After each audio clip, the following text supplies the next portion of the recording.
Oke, pendengar setia Radio Berita Klasik, kita kembali lagi ke program kita, yaitu acara Through the Bible. Acara untuk membahas Alkitab dari Injil Matius hingga Kitab Wahyu. Dan Anda bersama dengan saya hari ini, Dr. Suhento Liao dan istri Lilin. Kita tiba di 1 Korintus pasal yang ke-8. 1 Korintus, surat Rasul Paulus kepada jemaat Korintus. 1 Korintus pasal yang ke-8. Oke, sebelum membaca dan membahasnya, kita berdoa terlebih dahulu. Bapa di sorga, kami mengucap syukur atas kasih-Mu yang memimpin terus hidup kami, menyelamatkan kami dan memimpin kami. Tuhan, kiranya Engkau memberkati usaha kami untuk mempelajari firman-Mu. Pendengar sekalian dimanapun mereka berada, Tuhan, berkati hidup mereka. Dan biarlah kerinduan mereka untuk memahami firman-Mu, Tuhan, Engkau sertai dan Engkau beri imbalan. Engkau kiranya menuntun kehidupan keluarga mereka supaya baik, Tuhan. Nah, usaha mereka, pekerjaan mereka, dan juga jikalau ada yang masih sekolah, kuliah, Tuhan juga pimpin dan berkati semuanya. Biarlah Tuhan rumah tangga, orang-orang Kristen, anak-anak-Mu yang mengasihi-Mu, yang senantiasa mencari dahulu akan kerajaan-Mu dan kebenaran-Mu, Tuhan Kau berkati, Engkau pimpin. Kami berdoa, kiranya usaha kami untuk mempelajari firman-Mu, Tuhan, juga mendapat berkat-Mu. Kami berdoa dalam nama Tuhan Yesus Kristus. Amin. Oke, jadi sekarang 1 Korintus pasal 8, karena pendek hanya ada 13 ayat saja, maka dibaca sekaligus saja. Oke, silakan. Demikian firman Tuhan. Tentang daging persembahan berhala kita tahu, kita semua mempunyai pengetahuan yang demikian membuat orang menjadi sombong. Tetapi kasih membangun. Jika ada seorang menyangka bahwa ia mempunyai sesuatu pengetahuan, maka ia belum juga mencapai pengetahuan sebagaimana yang harus dicapainya. Tetapi orang yang mengasihi Allah, ia dikenal oleh Allah. Tentang hal makan daging persembahan berhala kita tahu, tidak ada berhala di dunia dan tidak ada Allah lain daripada Allah yang esa. Sebab sungguh pun ada apa yang disebut Allah, baik di surga maupun di bumi. Dan memang benar ada banyak Allah dan banyak Tuhan yang demikian. Namun bagi kita hanya ada satu Allah saja, yaitu Bapa, yang daripadanya berasal segala sesuatu dan untuk Dia kita hidup. Dan satu Tuhan saja, yaitu Yesus Kristus, yang olehnya segala sesuatu telah dijadikan dan yang karena Dia kita hidup. Tetapi bukan semua orang yang mempunyai pengetahuan itu. Ada orang yang karena masih terus terikat pada berhala-berhala, makan daging itu sebagai daging persembahan berhala. Dan oleh karena hati nurani mereka lemah, hati nurani mereka itu dinodai olehnya. Makanan tidak membawa kita lebih dekat kepada Allah. Kita tidak rugi apa-apa kalau tidak kita makan, dan kita tidak untung apa-apa kalau kita makan. Tetapi jagalah supaya kebebasanmu ini jangan menjadi batu sandungan bagi mereka yang lemah. Karena apabila orang melihat engkau yang mempunyai pengetahuan sedang duduk makan di dalam kuil berhala, bukankah orang yang lemah hati nuraninya itu dikuatkan untuk makan daging persembahan berhala? Dengan jalan demikian orang yang lemah, yaitu saudaramu yang untuknya Kristus telah mati, menjadi binasa karena pengetahuanmu. Jika engkau secara demikian berdosa terhadap saudara-saudaramu dan melukai hati nurani mereka yang lemah, engkau pada hakikatnya berdosa terhadap Kristus. Karena itu apabila makanan menjadi batu sandungan bagi saudaraku, aku untuk selama-lamanya tidak akan mau makan daging lagi, supaya aku jangan menjadi batu sandungan bagi saudaraku. Oke, pendengar yang kami kasih dalam Yesus Kristus, kita lihat ini di pasal yang sangat pendek ini, tetapi sesungguhnya ini mengandung pengajaran yang sangat dalam, ya. Kelihatannya ada pertanyaan dari jemaat Korintus mengenai makanan yang dipersembahkan kepada berhala. Sebelumnya Rasul Paulus sudah membahas mengenai masalah pernikahan, hubungan suami istri, dan lain sebagainya yang di sekitar hubungan suami istri. Dan sekarang ya dia masuk ke masalah makanan, ya. Masalah makanan memang seringkali menjadi polemik bagi orang Kristen, ya. Padahal sebelumnya Rasul Paulus sudah menyinggung, ya, di masalah percabulan itu, ya, yang dia singgung makanan di situ, ya, segala sesuatu halal bagiku tetapi bukan semuanya berguna, segala sesuatu halal bagiku tetapi aku tidak membiarkan diriku diperhambakan oleh suatu apapun. Dia bilang makanan untuk perut dan perut untuk makanan. Nah, itu sebenarnya adalah prinsip, yaitu segala sesuatu halal bagiku tetapi tidak semuanya berguna. Berarti makanlah yang berguna, dan segala sesuatu halal bagiku tetapi aku tidak membiarkan diriku diperhambakan oleh suatu apapun. Nah, berarti makanan yang bisa memperhamba kita, atau sesuatu yang masuk ke dalam mulut yang bisa memperhamba kita itu artinya menjerat kita, mengikat kita, ya, antara lain seperti narkoba, ya, morfin segala macam itu menjerat kita, ya. Candu, ya, bahkan di satu masa yang lalu di mana di Cina, ya, terjadi perang candu, ya, Inggris, di mana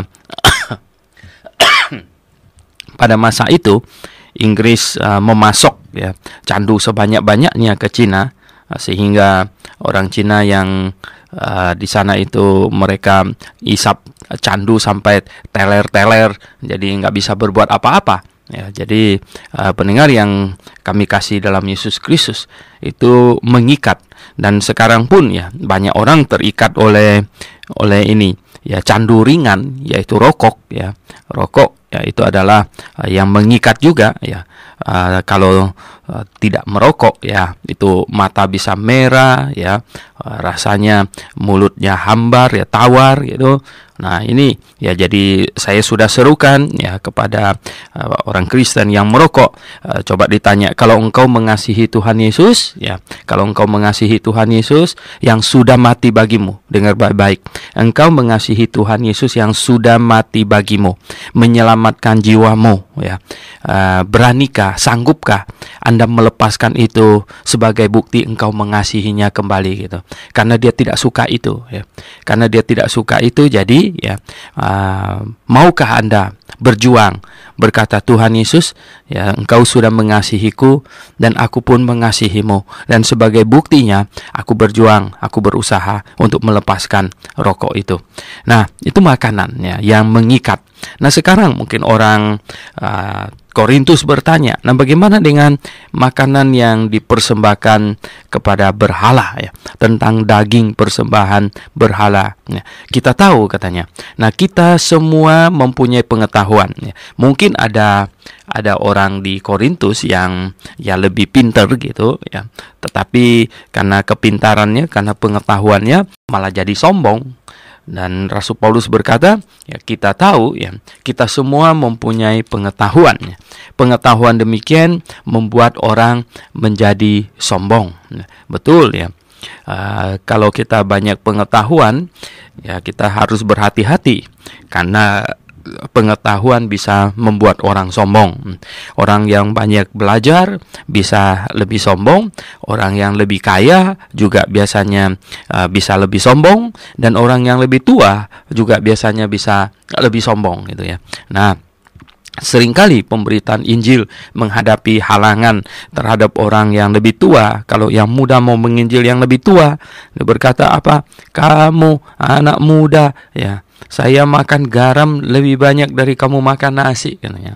Nggak mau dengar. Jadi lebih tua, lebih sombong, ya, lebih kaya. Wah, lihat orang dengan sebelah mata saja, gitu. Ya, jadi sombong, ya. Nah, begitu juga sekolah tinggi, ya.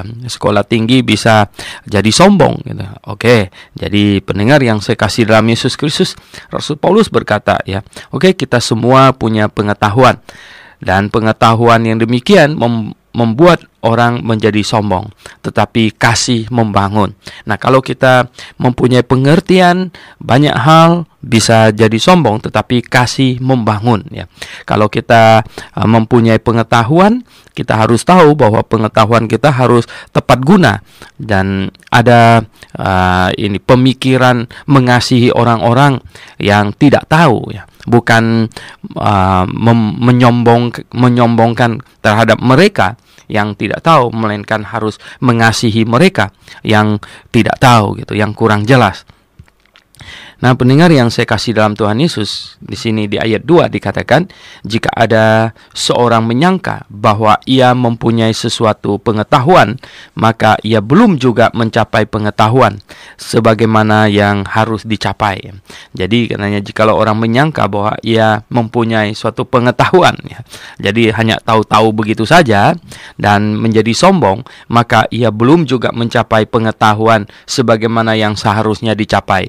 Berarti pengetahuannya itu ya masih ya belum seberapa sebenarnya. Ya, baru segitu saja sudah menyombongkan diri, gitu, ya.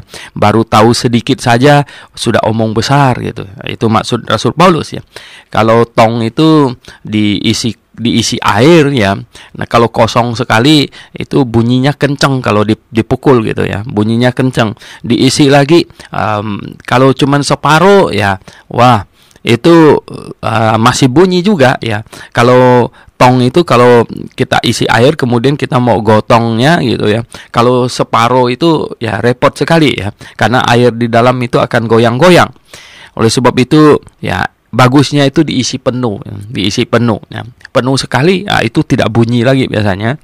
Tidak bunyi lagi, dan kalau mau diangkat juga enak angkatnya, gitu, ya. Jadi di sini dikatakan kalau hanya punya pengetahuanan, ya, maka ia belum juga mencapai pengetahuan sebagaimana yang harus dicapainya. Tetapi ya, orang yang mengasihi Allah, ia dikenal oleh Allah, ya. Nah, sekarang masalahnya bukan masalah kamu tahu, ya. Tetapi sekarang kalau kamu tahu, kalau kamu memiliki pengetahuan rohani, ya, apakah kamu mengasihi Allah, ya? Apakah kamu mengasihi Allah? Apakah kamu mengasihi Yesus Kristus? Nah, seperti saya bilang tadi itu, ya. Jadi hal-hal yang Tuhan Yesus tidak inginkan, seperti merokok, begitu, dan lain sebagainya, apakah kamu menunjukkan bahwa kamu mengasihi Yesus Kristus? Nah, semua kesaksian kita hancur lebur, ya. Kalau kita banyak pengetahuan segala macam, ya, tetapi kemudian ada hal di dalam hidup kita yang nyata-nyata orang bisa tuding bahwa itu salah, dan kita tidak membuangnya, gitu. Kita mempertahankannya. Nah, sehingga ya, kesaksian kita terhadap hal-hal yang lain buyar oleh karena satu hal itu, ya. Jadi oleh karena, ya, katakanlah gini, ya, ada banyak saya tahu majelis yang masih merokok, gitu, ya, merokok, ya. Alasannya katanya apa? Tuhan Yesus di Alkitab itu tidak ada menulis bahwa tidak boleh merokok. Ya, betul, ya. Ya, karena apa? Zaman itu belum ditemukan rokok, ya, belum. Dan juga di dalamnya tidak ada tulis jangan itu isap morfin kok. Ya, kenapa? Kalau gitu boleh aja kan? Ya. Tidak begitu, ya. Itu ya, segala sesuatu halal bagiku, tetapi aku tidak membiarkan diriku diperhambakan oleh suatu apapun. Di situ sudah termasuk morfin, di situ sudah termasuk rokok, gitu, ya. Jadi sesuatu yang bersifat mengikat. Nah, masalahnya bukan kita tahu, tetapi sekarang adalah katanya kita mengasihi Allah, ya, mengasihi Allah. Katanya orang yang mengasihi Allah, ia dikenal oleh Allah. Nah, di situ indahnya. Orang yang mengasihi Allah, ia dikenal oleh Allah. Jadi pendengar yang saya kasih dalam Yesus Kristus, bagus sekali kalau selama ini Anda ikut belajar firman Tuhan, ya. Ikut belajar firman Tuhan bagus sekali, Dan melalui belajar firman Tuhan ini, melalui belajar firman Tuhan ini, Anda makin tahu dan makin tahu. Nah, sekarang harus maju ke tahap yang lain lagi. Bukan sekedar tahu, tetapi sekarang semakin tahu kita seharusnya semakin mengasihi Allah. Ya, jadi semakin tahu kita semakin mengasihi Allah. Nah, orang yang mengasihi Allah, ia dikenal oleh Allah. Allah tahu bahwa orang ini mengasihiku. Ya, mengasihiku memang tidak perlu teriak-teriak di jalan. Mengasihi Allah tidak perlu teriak-teriak di jalan dan tidak perlu dipasang bumper stiker gitu ya, atau tempelan di mobil gitu bahwa I love Jesus dan lain sebagainya. Kemudian keluar dari mobil lalu merokok gitu ya, dan ya banyak tindakan yang lain yang tidak sesuai dengan ungkapan bahwa saya mengasihi Yesus gitu. Betulkah engkau mengasihi Yesus? Nah, hiduplah sesuai dengan apa yang Dia inginkan. Itu bukti bahwa kita mengasihi Yesus. Bukan dengan tempelan di mobil dan lain sebagainya. Bukan dengan demikian. Tetapi buktikan melalui hidup kita ini bahwa kita sungguh mengasihi Yesus. Nah, katanya ayat 4 tentang hal makanan daging persembahan berhala. Kita tahu ya, tidak ada berhala di dunia dan tidak ada Allah lain daripada Allah yang Esa. Begini, pendengar yang saya kasih dalam Yesus Kristus, orang Kristen harus memahami hal ini dengan sebaik-baiknya, yaitu bahwa ya sejak manusia jatuh ke dalam dosa, Allah menciptakan manusia dulu. Allah menciptakan manusia sesuai dengan gambar dan rupanya. Kemudian manusia diberi akal budi, ya dihembuskan roh, diberi akal budi dan diberi kehendak bebas, diberi kemampuan berpikir, kemampuan memilih untuk dirinya sendiri, dan diberi kebebasan untuk memilih. Dan ya Allah sediakan ya alternatif. Manusia boleh memilih untuk baik atau menghargai, mempercayai Allah, atau manusia boleh memilih menentang Allah. Jadi kalau yang memilih mendengarkan Allah boleh makan buah kehidupan, dan yang menentang Allah ya dia akan makan buah pengetahuan yang baik dan yang jahat gitu. Ini hanyalah representasi ya. Dan ternyata Adam dan Hawa menentang Allah karena dia memilih memakan buah pengetahuan yang baik dan yang jahat itu. Dan apa yang terjadi? Nah, manusia jatuh ke dalam dosa. Orang berdosa tidak mungkin bisa masuk surga. Ya, biar dosanya sekecil apapun juga. Kalau sudah berdosa, tidak mungkin bisa masuk surga. Mengapa? Karena karena surga tempat yang maha kudus. Allah adalah pribadi yang maha kudus. Dosa yang sekecil apapun juga tidak mungkin bisa masuk ke sana. Tidak mungkin bisa masuk ke sana. Dan dosa harus diselesaikan. Dosa harus diselesaikan. Nah, ingat pendengar sekalian, dosa tidak dapat diselesaikan dengan amal ibadah atau dengan usaha manusia, dengan ritual ibadah dan lain sebagainya, atau dengan dosa dengan apa? Dihapus dengan tip X, itu tidak mungkin ya. Dan Alkitab mencatat bahwa dosa selesai adalah kalau dosa itu dijatuhi hukuman baru selesai. Ya, dosa selesai kalau dosa dijatuhi hukuman baru selesai. Nah, pendengar yang saya kasih dalam Yesus Kristus, nah dengar baik-baik ya. Maka karena dosa hanya dapat diselesaikan dengan penghukuman, Allah segera janji akan kirim juru selamat, dan juru selamat itu akan menyelesaikan dosa manusia dengan menyerahkan dirinya untuk dihukumkan. Nah, sebelum sang juru selamat ini datang menanggung hukuman dosa manusia, Allah suruh manusia melakukan ibadah simbolik yang menggambarkannya. Ya, ibadah simbolik yang menggambarkan ya proses penyelesaian dosa itu, yaitu dihukumkan. Ibadah simboliknya itu apa? Ambil domba, taruh di atas mezbah, dan dombanya disembelih gitu. Nah, ini adalah masa ibadah simbolik. Nah, pada masa ibadah simbolik ini, yaitu dari manusia jatuh ke dalam dosa sampai yang disimbolkan itu tiba, yaitu sang juru selamat. Nah, di dalam masa ibadah simbolik inilah Allah perintahkan kepada manusia ya supaya simbol ya bahwa manusia itu harus kudus. Nah, simbol kudus secara jasmani, tidak boleh makan ini, tidak boleh makan itu ya. Jadi tidak boleh makan daging binatang yang berkuku belah dan tidak memamah biak. karena itu berarti binatang itu pemakan segala-gala, jadi kotor gitu. Nah, itu tidak boleh dimakan, dan juga tidak boleh makan makanan yang dipersembahkan kepada berhala sebagai simbol bahwa tidak ada persekutuan dengan berhala dan lain sebagainya. Nah, kita bisa baca di dalam kitab Daniel, bagian Daniel dan 3 orang temannya bertekad tidak makan makanannya Nebukadnezar waktu itu. Oke, ya. Nah, itulah ya, banyak orang Kristen tidak tahu bahwa sejak Tuhan Yesus datang sejak Tuhan Yesus datang ya, kemudian ya, sejak Yohanes Pembaptis menunjuk kepada Tuhan Yesus bahwa inilah dia Sang Juru Selamat itu, anak domba Allah yang mau menghapuskan dosa dunia itu, yang akan dihukumkan di atas kayu salib. Ya, ini anak domba Allah. Inilah sang hakikat dari domba yang dipersembahkan, yang disembeli, yang sudah ratusan ribu, mungkin jutaan ekor itu. Nah, sebenarnya inilah dia, ya. Yang inilah. Jadi Yesuslah yang ditunjuk. Jadi pendengar yang saya kasih dalam Yesus Kristus, sejak saat itu maka ya paket paket ibadah simbolik selesai. Ya. Paket ibadah simbolik selesai ya, jadi semuanya. Nah, jadi tidak lagi menyembah secara simbol ya, tetapi sekarang menyembah dengan hakikat.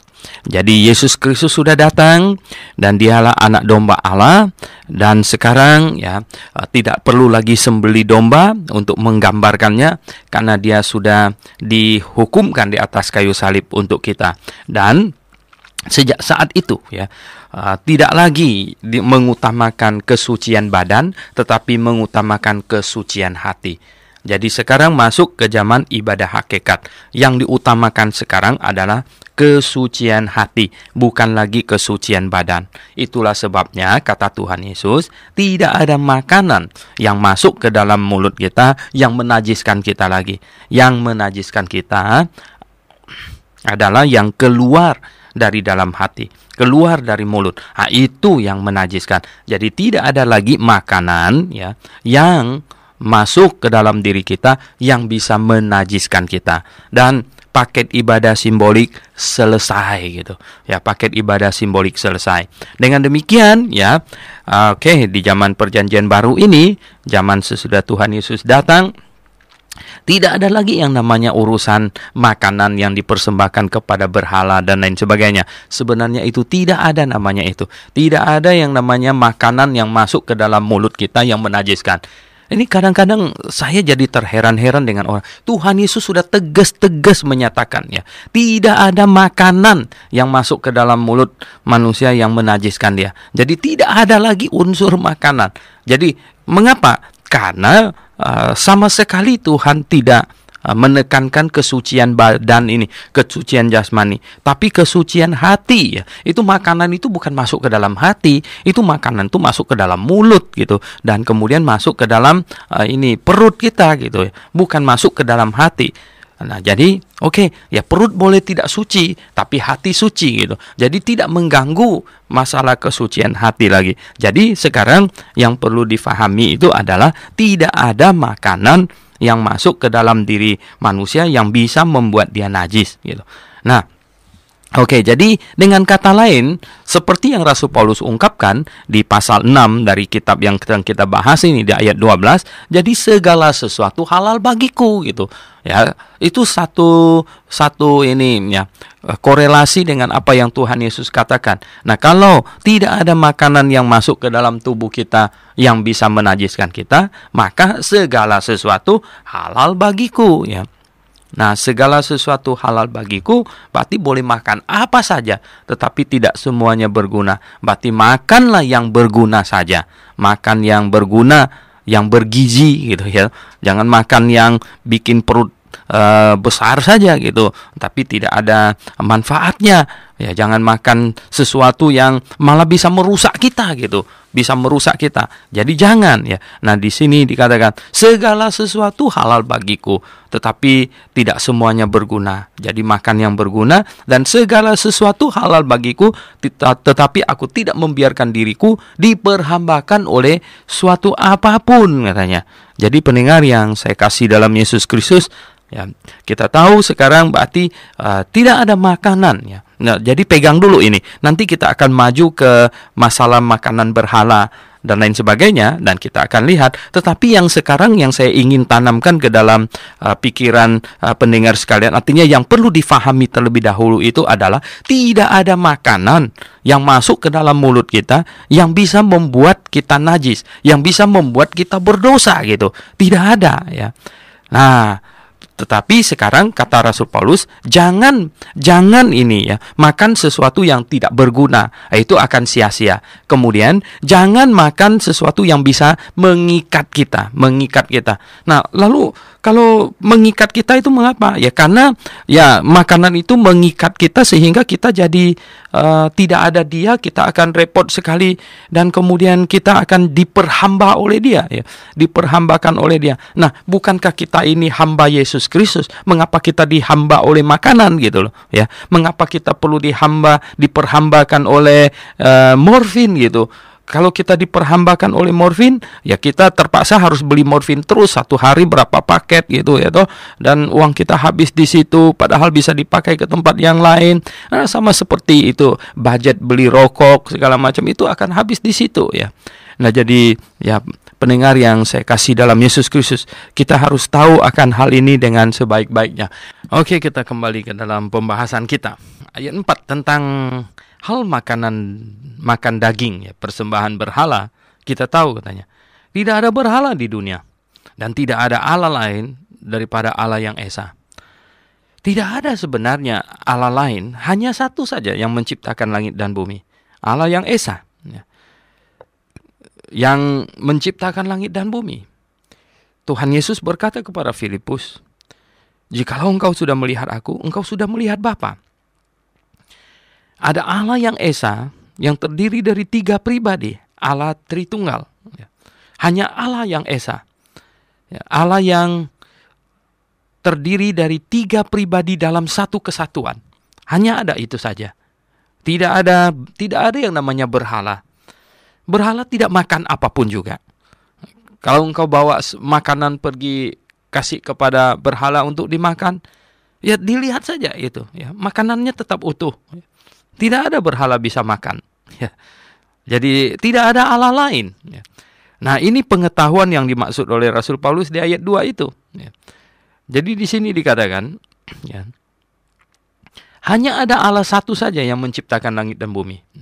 Sebab sungguh pun ada apa yang disebut Allah. Nah, ada orang yang menyebut, oh ini Allah, itu Allah, ada Allah lain, ini dan lain sebagainya. Ya. Katanya, sungguh pun ada yang disebut Allah, baik di sorga maupun di bumi, katanya. Dan ya, memang benar ada banyak Allah dan banyak Tuhan yang demikian. Yaitu maksudnya itu orang mempertuhankan ya. Ini jadi ini Tuhan ya. Menyebut ini Tuhan, ini Allah ya. Allah itu adalah sesuatu yang disembah ya. Disembah, yang berkuasa yang disembah. Bahkan Allah pernah bilang kepada Musa, saya menjadikan kamu Allah terhadap Firaun ya. Jadi ya, bagi Firaun, jadi apa-apa Firaun ini sudah kapok ya. Mau minta supaya tula itu dihentikan, dia datang mohon-mohon sama Musa ya. Jadi begitulah ya. Tuhan menjadikan Musa itu Allahnya Firaun kan ya. Jadi pendengar yang saya kasih dalam Yesus Kristus, di sini dikatakan ya, sebab sungguh pun ada apa yang disebut Allah, baik di sorga ya, main di mana saja gitu, maupun di bumi. Dan memang benar ada banyak Allah dan banyak Tuhan yang demikian, yang disembah orang di mana-mana ya.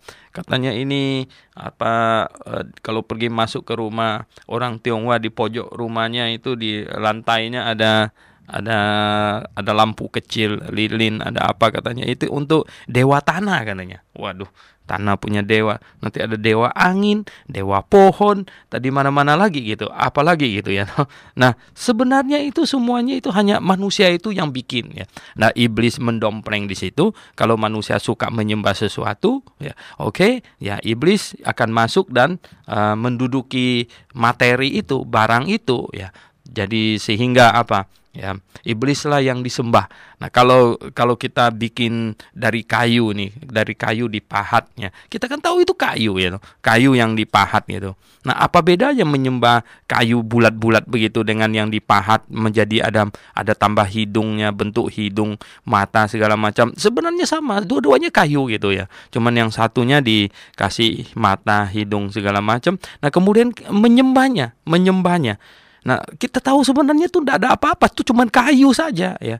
Tetapi karena manusia menyembah di situ, nah iblis bisa duduk di situ untuk menikmati penyembahannya itu ya, penyembahan yang dilakukan.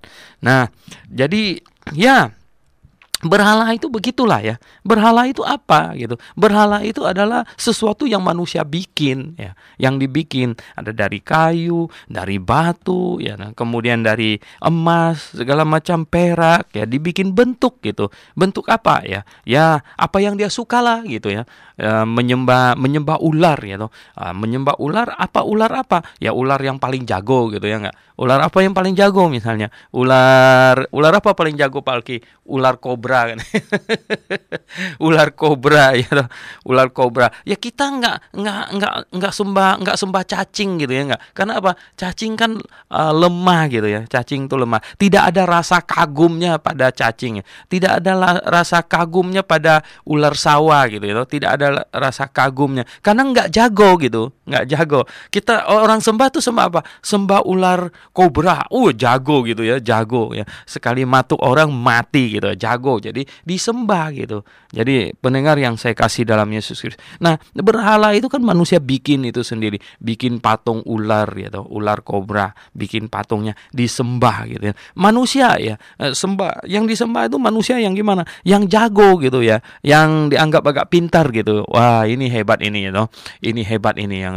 Wah, dia menemukan ya, dia menemukan sesuatu yang hebat gitu ya. Akhirnya dibikinlah patung seperti dia gitu. Dia menemukan apa? 8 kebenaran ya. Dia menemukan 8 kebenaran. Sehingga 8 jangan itu ditemukan. Salah satunya jangan membunuh katanya. Nah, sebenarnya jangan membunuh itu mestinya jangan membunuh manusia, bukan jangan membunuh binatang. Akhirnya gara-gara jangan membunuh yang tidak jelas, jangan membunuh apa, sehingga mereka jadi tidak membunuh apapun juga, tidak membunuh apapun. Akhirnya mereka apa? Jadi vegetarian ya. Jadi vegetarian karena tidak berani membunuh ayam gitu.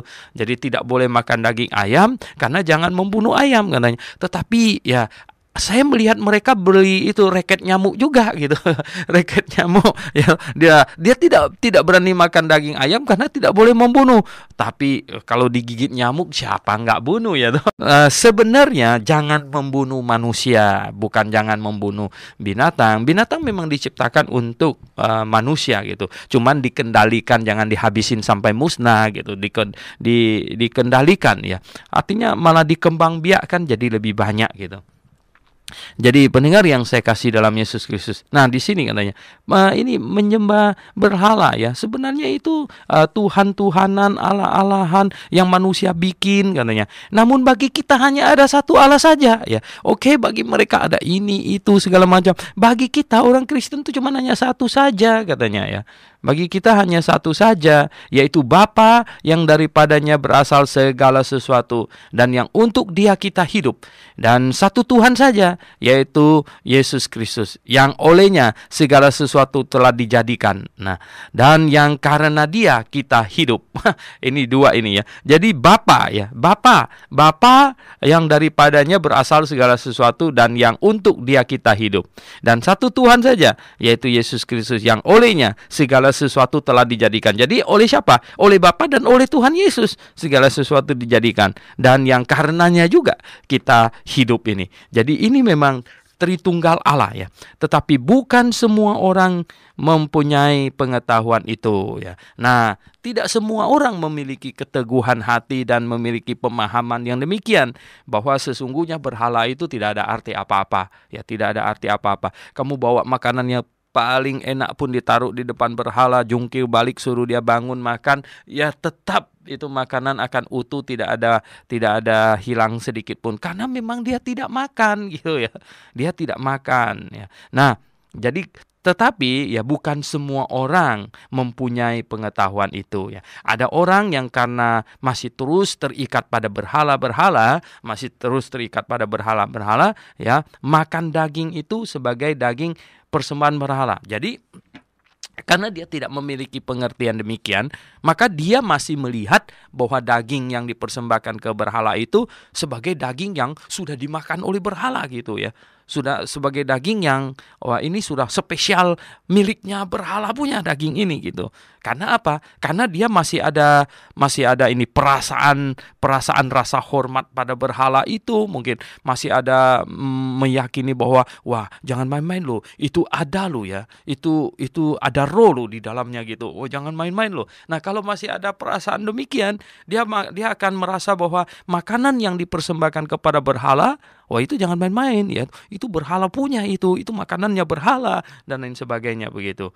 Nah, padahal di zaman perjanjian lama Tuhan larang tidak boleh makan makanan yang dipersembahkan kepada berhala, kepada bangsa Yahudi. Itu tujuannya apa? Itu dalam paket ibadah simbolik ya. Itu adalah demi kesucian secara jasmani. Ya, kesucian secara jasmani dan merupakan suatu ini makan itu ya, duduk makan bersama-sama itu sebuah persekutuan ya. Jadi itu persekutuan dengan ya para penyembah berhala sebenarnya itu. Nah, oleh sebab itu sekarang kita ada di dalam pemahaman yang lebih jelas gitu. Pemahaman yang lebih jelas ya. Jadi memang ya tidak ada berhala itu ya. Jadi makanannya yang dipersembahkan kepada berhala itu sebenarnya tidak ada arti apa-apa gitu. Ya cuman makanan ditaruh di situ aja. Ya cuman ya kalau sudah ditaruh berhari-hari, biasanya kan mempersembahkan sesuatu kepada berhala kan mereka taruh di situ berhari-hari begitu ya. Oh kalau di India itu monyet-monyet pada datang ya, makan ya, binatang tikus pada datang segala macam ya. Nah karena mereka tidak boleh membunuh tikus, jadi tikusnya itu jadi banyak sekali gitu ya. Jadi tikusnya ada di mana-mana gitu ya. Jadi ya pendengar yang saya kasih dalam Yesus Kristus, kita lihat ya di sini ya. Ini sesungguhnya tidak perlu demikian ya. Nah, tetapi katanya bukan semua orang mempunyai pengetahuan itu. Ada orang yang karena masih terus terikat pada berhala-berhala, ya makan daging itu sebagai daging persembahan berhala. Jadi masih melihat itu sebagai daging yang dipersembahkan kepada berhala. Dan oleh karena hati nurani mereka lemah, hati nuraninya lemah karena masih melihat itu sebagai makanan yang dikasihkan kepada berhala, hati nurani mereka itu dinodai olehnya. Jadi kalau dia makan dengan ini pikiran, wah ini makanan berhala ini ya. Waduh, saya ini sudah makan makanan yang punya berhala ini. Ini yang menodai, ini yang membuat dia bersalah. Bersalah apa? Karena dia hati nuraninya tuh dinodai, karena dia merasa dia yang mempersalahkan diri, dia yang menyebabkan dirinya salah. Dia yang berpikir demikian bahwa dia sudah makan makanan yang dipersembahkan kepada berhala dan lain sebagainya gitu. Ayat 8 dikatakan ya, makanan tidak membawa kita lebih dekat kepada Allah. Ya, makanan tidak membawa kita lebih dekat kepada Allah. Ya, belajar Alkitab seperti pagi hari ini, ini yang akan membawa kita lebih dekat kepada Allah ya. Nah, makanan tidak membawa, kalau tidak kita makan ya, dan ini gimana nih? Coba, makanan tidak membawa kita lebih dekat kepada Allah. Kita tidak rugi apa-apa kalau tidak kita makan, dan kita tidak untung apa-apa kalau kita makan. Ya, jadi makanan ini hanya untuk perut, hanya untuk supaya kita hidup gitu ya. Supaya kita sehat ya, supaya kita hidup, supaya kita sehat saja. Itulah makanan ya. Kalau memang tidak makan kita tetap sehat, ya nggak usah makan saja gitu. Jadi makanan untuk hidup, untuk sehat. hanya untuk itu. Kalau makan ya tidak untung apa-apa, ya tidak makan tidak rugi apa-apa kata Rasul Paulus, Tetapi jagalah, di ayat 9 dikatakan, tetapi jagalah ya supaya kebebasanmu ini ya jangan apa katanya, jangan menjadi batu sandungan ya. Jangan menjadi batu sandungan bagi mereka yang lemah. Jadi tadi di atas itu kan dia sudah jelaskan bahwa berhala itu nggak ada apa-apanya gitu. Dan sebenarnya tidak ada yang namanya Allah, ilah segala macam itu sebenarnya tidak ada, karena hanya ada satu, yaitu yang menciptakan langit dan bumi, yaitu Bapa, Putra dan Roh Kudus ya. 3 pribadi dalam kesatuan. Nah, selebih dari itu sebenarnya nggak ada apa-apa gitu. Nah, kalau kita berpengetahuan demikian, tetapi katanya jagalah, hati-hatilah dengan pengetahuan kita itu, ya jangan dia menjadi batu sandungan bagi mereka yang lemah ya. Jangan menjadi batu sandungan bagi mereka yang lemah. Karena apa? Di sekeliling kita, di dalam jemaat pun masih ada orang yang ya belum cukup waktu diajar misalnya. Dia belum cukup memahami sehingga masih menganggap makanan kepada berhala itu, wah ini makanan untuk berhala ini ya, wah jangan dimakan ya. Masih ada juga ya kelompok orang Kristen tertentu, tidak boleh makan darah katanya, tidak boleh makan darah. Nah, pendengar yang saya kasih dalam Yesus, itu semuanya satu paket ya, satu paket, yaitu bahwa segala sesuatu halal bagiku. Untuk makanan itu tidak ada urusan ya. Zaman perjanjian lama memang tidak boleh makan darah. Nah, mengapa tidak boleh makan darah? Ya karena darah sedang dipakai sebagai lambang kehidupan waktu itu. Lah kamu makan kehidupan kalau makan darah gitu. Tapi sekarang ya paket ibadah simbolik sudah selesai ya. Paket ibadah simbolik sudah selesai. Pada awal-awal kekristenan mereka juga belum mengerti ini dengan baik. Sehingga di dalam Kisah Para Rasul pasal yang ke-15 ketika sidang di Yerusalem itu menyuruh orang ya tidak boleh makan makanan yang dipersembahkan pada berhala, dan juga tidak boleh makan daging binatang yang mati dicekik katanya, dan tidak boleh makan darah katanya. Nah, ini sebenarnya karena waktu itu mereka belum paham sekali. Bahkan Petrus pun belum paham sekali ketika di pasal 10 Tuhan Yesus suruh dia makan daging yang menurut adat Yahudi itu ya haram gitu ya, mungkin di situ ada diturunkan babi segala macam gitu. Dan Petrus nggak mau. Petrus bilang, tidak ya, makanan yang macam begitu belum pernah masuk ke dalam mulutku. Dan Tuhan bilang apa? Makan, ambil makan ya. Wah, Petrus sampai 3 kali Tuhan harus berbuat demikian untuk berkata bahwa apa yang dihalalkan oleh Allah jangan diharamkan oleh manusia. Jadi mereka belum begitu mengerti ya. Bahkan banyak hamba Tuhan hari ini pun masih seperti mereka itu, yaitu belum mengerti juga bahwa sebenarnya makanan tidak lagi mempengaruhi ya. Padahal Tuhan Yesus sudah katakan itu, bahwa makanan tidak mempengaruhi kesucian seseorang ya. Karena yang ditekankan sekarang ini bukan lagi kesucian badan, tetapi kesucian hati ya. Kita ada di zaman beribadah secara hakikat, bukan lagi beribadah secara simbolik gitu. Jadi kita hari ini bukan menyembah dengan badan kita hari ini menyembah dengan hati kita gitu. Nah, inilah ya. Oleh sebab itu ya sekarang setelah kita makin mengerti ya. Dan pengertian kita itu kata Rasul Paulus ya, itu jangan sampai menjadi batu sandungan. Nah, berarti bagaimana? Kita usahakan dulu untuk mendidik mereka sampai mereka mengerti. Sudah mengerti sekarang. Nah, kalau sudah mengerti, ayo kita makan. Nah, makan apa? Ya makan itu ya toh. Mau makanan apa? Ya, kalau mereka bilang, ini babi katanya, 1 ekor babi panggang gitu ya. Babi panggang 1 ekor katanya, yang dibawa dari kelenteng sana katanya. Mereka kelebihan katanya, mau diantar ke sini 1 ekor gitu. Gimana, kita terima nggak? Terima saja gitu. Kita terima saja kan. Makannya bukan di kelenteng, makannya di rumah kita kan, dimasak lagi gitu, dimasak lagi ya kita makan gitu ya. Terima kasih banyak kita bilang gitu, sudah dikasih babi panggang 1 ekor ya. Terima kasih banyak gitu. Jadi pendengar yang saya kasih dalam Yesus Kristus, tapi hati-hati dengan pengetahuan kita. Pengetahuan kita kadang-kadang bisa menyebabkan orang-orang yang belum terdidik, orang-orang yang katanya apa? Masih ada hubungannya dengan berhala, ya, masih ada hubungannya dengan berhala itu ya, masih terikat pada berhala. Wah, dia akan bilang, wah ini orang, ya bagaimana itu dia makan makanan berhala katanya. Wah ini orang ya makan darah dia ya, darah ya. Darah itu tidak mengandung vitamin apa-apa. Kan ya makan darah sama dengan makan sesuatu yang lain lah gitu ya. Nah, waktu zaman Perjanjian Lama memang itu sebagai lambang kehidupan. Nah, sekarang tidak lagi pakai lambang-lambangan begitu ya. Nah, ayat 10 coba perhatikan.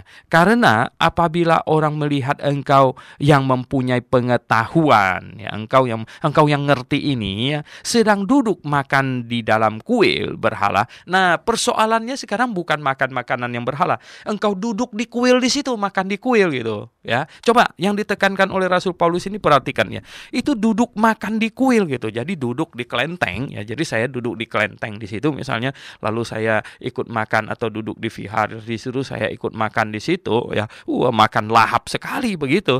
Nah, orang melihat itu ya. Dan katanya saudaramu yang tidak mengerti kebenaran melihat itu, maka dia mulai menuduh, wah katanya ya, Dokter Liang makan makanan berhala di kelenteng lagi ya toh, dan lain sebagainya gitu. Dan kemudian dia pun bilang begini, kalau gitu saya pun mau pergi ke kelenteng gitu ya. Nah, ini yang jadi gawat gitu. Ini yang jadi gawat. Lalu dia pun mau pergi ke kelenteng gitu ya. Ini jadi gawat. Nah, jadi pendengar yang saya kasih dalam Yesus Kristus, kita sedang duduk makan di dalam kuil loh. Ini bukan makan makanan berhala yang dibawa ke rumah gitu ya, tapi sedang duduk makan di dalam kuil ya, berhala gitu, kuil berhala gitu ya.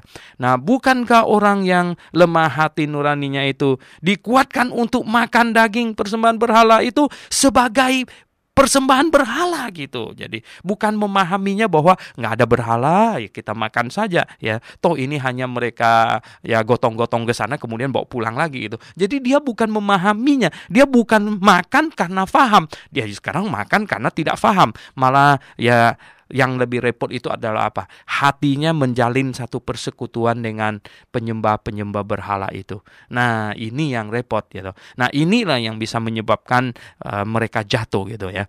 Nah, dengan jalan demikian katanya, orang yang lemah yaitu saudaramu yang untuknya Kristus telah mati ya, untuknya Yesus Kristus telah tersalib itu menjadi binasa karena pengetahuan. Menjadi binasa kenapa? Jadi akhirnya dia kembali bersekutu dengan berhala. Yang repot itu akan membuat begini. Kalau begitu, berarti ada persahabatan antara Yesus Kristus dengan berhala. Dia simpulkan demikian, maka ya jadi dia pun tidak jadi masalah ya untuk ya kembali lagi ke dalam masa lalunya ya. Akhirnya dia terjalin lagi persahabatan dan persekutuan dan dia bisa terhilang.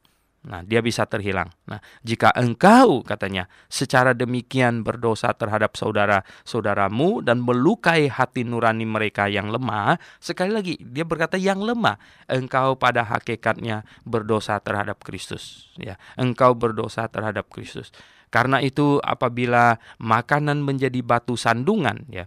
Kalau makanan menjadi batu sandungan bagi saudaraku, aku untuk selamanya tidak akan mau makan daging lagi, supaya aku jangan menjadi batu sandungan bagi saudaraku. Nah, maksud Rasul Paulus itu begini. Seharusnya ya, kita ada kasih yang lebih dari segala-galanya. Kita memiliki kasih yang lebih dari sekedar keinginan makan gitu. Kita memiliki kasih kepada saudara kita ya.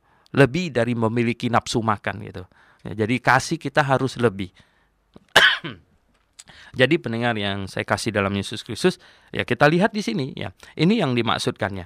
Jadi begini ya. Nah, ini bisa gawat katanya ya. Kamu mempunyai pengetahuan. Oke, pengetahuan kamu benar ya. Benarlah engkau benar. Nah, tetapi ya karena di dalam jemaat ada orang yang lemah. Ya, kita belum sempat mendidik mereka. Kita belum sempat membuat mereka faham ya bahwa makanan untuk berhala itu nggak jadi soal gitu, nggak jadi soal, sama sekali nggak ada apa-apa, sama sekali tidak ada namanya berhala itu bisa makan. Kita kok yang bikinin hidungnya itu dipahat kok ya, bagaimana dia bisa makan gitu ya toh? Nggak ada gitu, dia nggak bisa makan. Nah, pengetahuan kita ini benar nggak? Benar gitu ya, benar sekali.